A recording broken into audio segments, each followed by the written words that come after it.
आप देख रहे हैं तेज खबर 24 और वक्त है खबरों का। रीवा जिले के ग्राम मध्यपुर निवासी NSG black cat commando Govind Prasad का पार्थिव शरीर शुक्रवार की देर रात उनके गृह ग्राम मध्यपुर पहुंचा।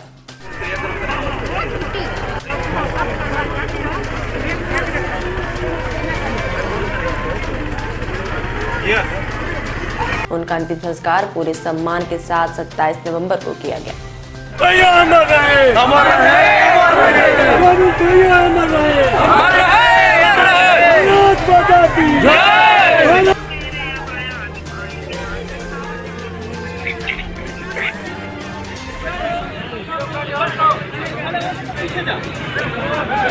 सर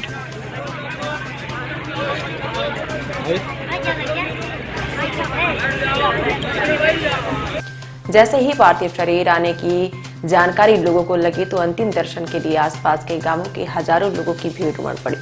ब्लैक कमांडो गोविंद प्रसाद ड्यूटी के दौरान बीमार हो गए थे और इलाज के दौरान उनका निधन हो गया था।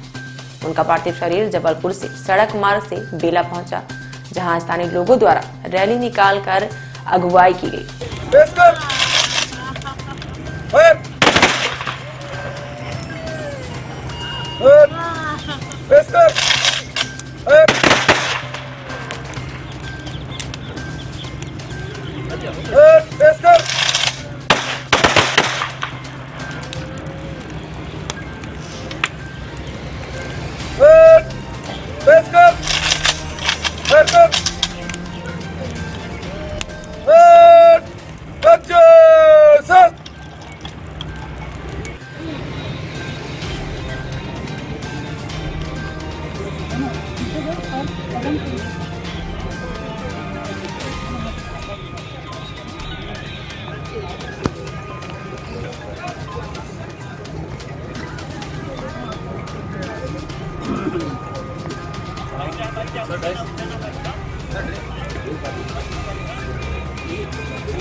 तिरंगे में लिपटा पार्थिव शरीर जब गांव पहुंचा तो पूरा गांव गमगीन हो गया। पत्नी बेहोश हो चुकी थी तो वहां मौजूद सभी लोगों की आंखें नम हो चुकी थी। इस दौरान एसडीएम शैलेंद्र सिंह, नायब तहसीलदार रत्न राज पांडे, बसपा नेता पंकज सिंह, लेखन सिंह, लालमणि पांडे सहित नौबस्ता चौकी प्रभारी अंकिता मिश्रा, चौराटा थाना प्रभारी विद्यावारी तिवारी सहित जनसमूह मौजूद रहा। कमांडो गोविंद प्रसाद का पार्थिव शरीर गांव पहुंचने पर उनके दोनों बच्चों को जैसे ही पता चला कि अब उनके पिता नहीं रहे तो वह बिलख पड़े, जिनको उनके बाबा दिलासा दिलाते नजर आए। वहीं पार्थिव शरीर घर पहुंचते ही पत्नी बेसुध हो गई। हर आदमी की आंखों से आंसू निकल रहे थे। नम आंखों और भारी भीड़ के बीच ब्लैक कमांडो गोविंद प्रसाद के पार्थिव शरीर को मुखाग्नि देकर उन्हें अंतिम विदाई दी गई। इस दौरान आर्मी के जवानों द्वारा उन्हें आखिरी सलामी दी गई। घटना हो गई है।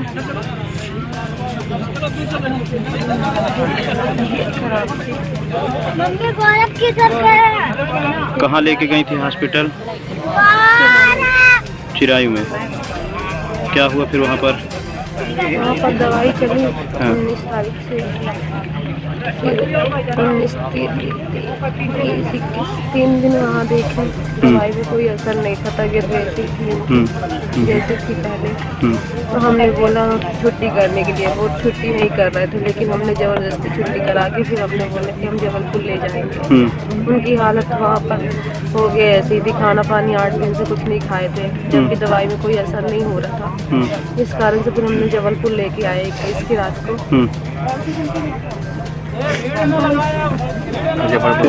21 को नहीं, 22, 23 को लाए।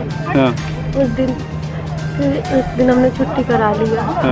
24 को फिर हमने यहाँ एडमिट किया सहानी हॉस्पिटल जबलपुर। बहुत हालत गंभीर थी, तो उन्होंने कहा कि इनका कोई चांस नहीं है, लेकिन हम भर्ती नहीं कर रहे हैं। तो हमने उनको भर्ती नहीं कर रहे थे। हमने ज़बरदस्ती बोला कि आप दवाई करिए, भर्ती करिए। कैसे कर कहते हैं 50% चांस है कि बच जाएंगे। किडनी और लीवर दोनों ही इनका डैमेज है, खराब हो गया था। वहाँ से भर्ती कराए 24 को। फिर उन्होंने कहा कि दवाई अब से आराम नहीं लग रहा है, तो इसको अब हमको डायलिसिस करवाना पड़ेगा। उसकी भी प्रक्रिया करके देख लेते हैं, अगर वो सही होता है तो ठीक है, उसमें भी कोई चांस नहीं है। सब में साइन आइन करवा लिए हमारे कि इसकी जवाबदारी हमारी नहीं होगी, डायलिसिस आपको कराना है कि नहीं कराना। उसके बाद हमने बोला कि अगर ठीक हो जाते हैं, कहते हैं हाँ उसकी चांस है, ठीक हो जाएंगे। लेकिन उसके बाद जब हमने किया तो फिर डायलिसिस हुआ 25 तारीख को। उसमें बोले हमारे यहाँ ये मशीन नहीं है। उन्होंने 25 तारीख को हमको कहा कि आप आशीष हॉस्पिटल में डाल दीजिए, वहाँ वो मशीन है, वहीं उनको डायलिसिस होगा 24 तारीख को। 24 की रात फिर शाम को हम लोग 5:30 बजे आशीष हॉस्पिटल में उनको भर्ती कराया, 24 की 5:30 बजे। उसके बाद उनका डायलिसिस हुआ, वही हम लोग ने खून दिया, सब कुछ किया। डायलिसिस करते करते फिर रात हो गई, फिर उन्हें खून चढ़ाया सब कुछ। उस दिन 25 को सुबह उनकी डेथ हो गई। कितने बच्चे हैं? 2 बच्चे, अच्छा, लड़का लड़की, और तीसरा पेट में। अब क्या चाहती हैं आप? क्या मैं चाहती हूँ कि मुझे नौकरी मिले। अच्छा, सरकार से आपकी मांग है कि सम्मान सहित जो उचित मुआवजा हो, मुआवजा दिया जाए और नौकरी, है ना? जी।